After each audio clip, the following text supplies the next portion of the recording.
On va être honnête, la plupart des gens n'auront jamais le courage de vous dire en face qu'ils ne vous aiment pas.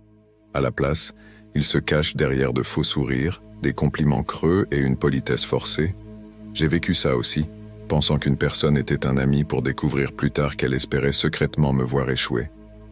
C'est brutal, mais voici la vérité. Si vous ne reconnaissez pas les signes, vous allez finir par perdre votre temps et votre énergie sur des personnes qui, au fond, ne vous comprennent pas et ne vous soutiennent pas.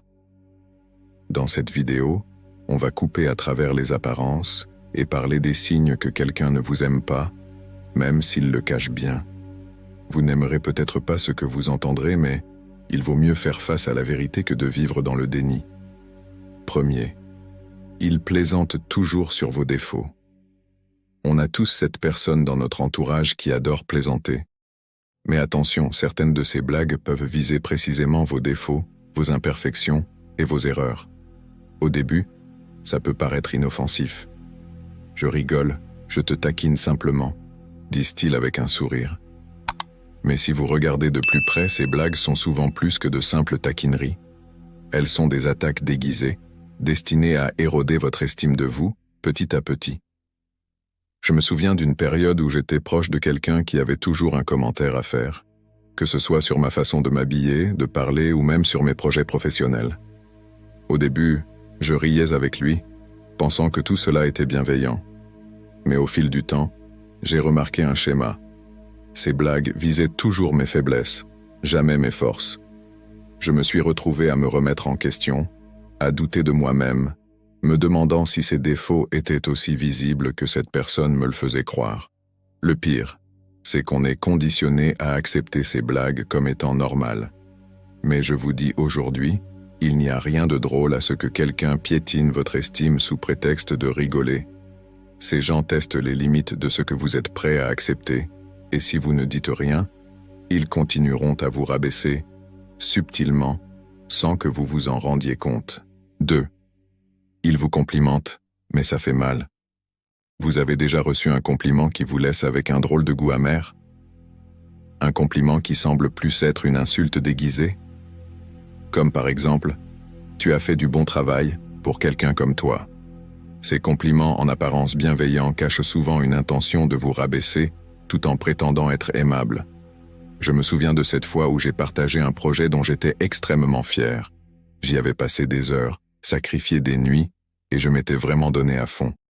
Mais quand j'ai montré mon travail à un collègue, sa réponse m'a bouleversé.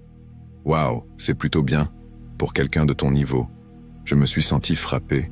En surface, ça semblait être un compliment, mais ces quelques mots supplémentaires ont tout changé. Ils n'étaient pas là pour me féliciter, mais pour me rappeler subtilement que, selon eux, je n'étais pas censé être capable d'un tel accomplissement. Ces compliments ne sont pas là pour vous élever. Ils sont là pour vous maintenir à terre, pour vous rappeler subtilement que vous ne serez jamais assez bon. C'est une stratégie, souvent utilisée par des personnes qui, au fond, sont elles-mêmes en insécurité.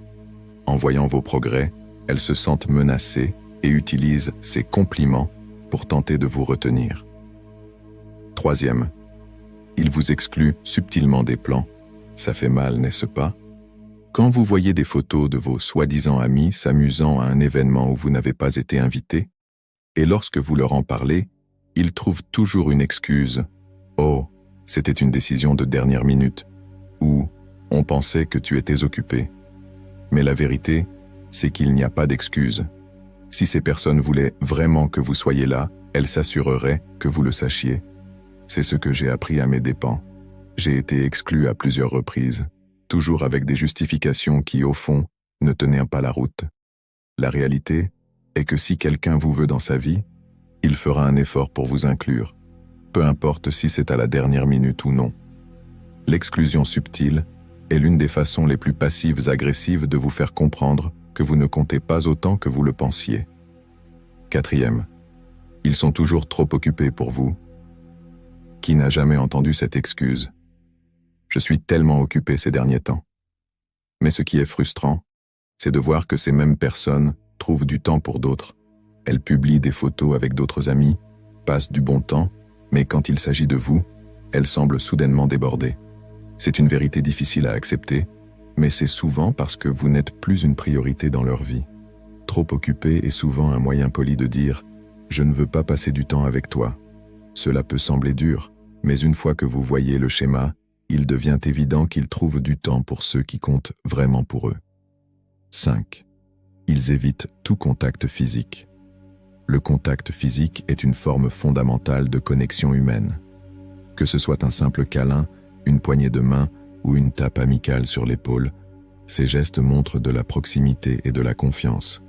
Mais quand quelqu'un évite systématiquement de vous toucher, même dans les interactions les plus basiques, c'est un signe que quelque chose ne va pas. J'ai eu un collègue qui semblait éviter tout contact avec moi. Il serrait la main de tout le monde, mais avec moi, il y avait toujours cette distance, cette froideur. C'est là que j'ai réalisé que l'évitement du contact physique est une manière subtile mais puissante d'établir une distance émotionnelle. 6. Ils disparaissent quand vous avez besoin de soutien. Rien ne révèle mieux la nature d'une relation qu'une crise. Quand tout va bien, tout le monde est là pour célébrer avec vous. Mais dès que les choses se compliquent, certains disparaissent. Je l'ai vécu moi-même. Traversant une période difficile, j'ai naturellement cherché du soutien auprès de mes amis. Mais au moment où j'avais le plus besoin d'eux, ils ont trouvé des excuses. Je suis occupé, je te rappelle plus tard. Et finalement, ils ne le faisaient jamais. C'est une trahison, pure et simple. Les vrais amis sont ceux qui restent quand ça devient difficile. Si quelqu'un disparaît quand vous avez besoin d'eux, il est temps de réévaluer cette relation. 7. Ils parlent dans votre dos. Le commérage est l'un des moyens les plus sournois de saper une relation.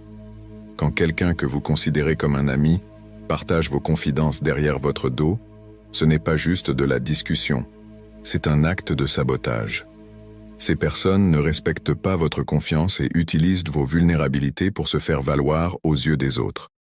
Je me souviens d'avoir partagé des choses personnelles avec quelqu'un que je croyais être un ami proche, pour ensuite découvrir que mes paroles avaient été déformées et partagées avec d'autres.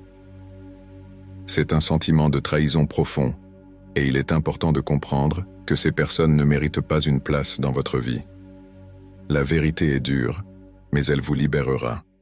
Entourez-vous de gens qui vous élèvent, qui sont là dans les bons comme dans les mauvais moments. Vous méritez des relations basées sur la confiance, le respect et la loyauté. Si vous avez reconnu ces signes dans certaines de vos relations, il est temps d'agir. Coupez les liens toxiques et trouvez des personnes qui voient de votre vraie valeur. Abonnez-vous, laissez un like et rejoignez-moi pour continuer cette aventure vers une vie plus saine et plus authentique.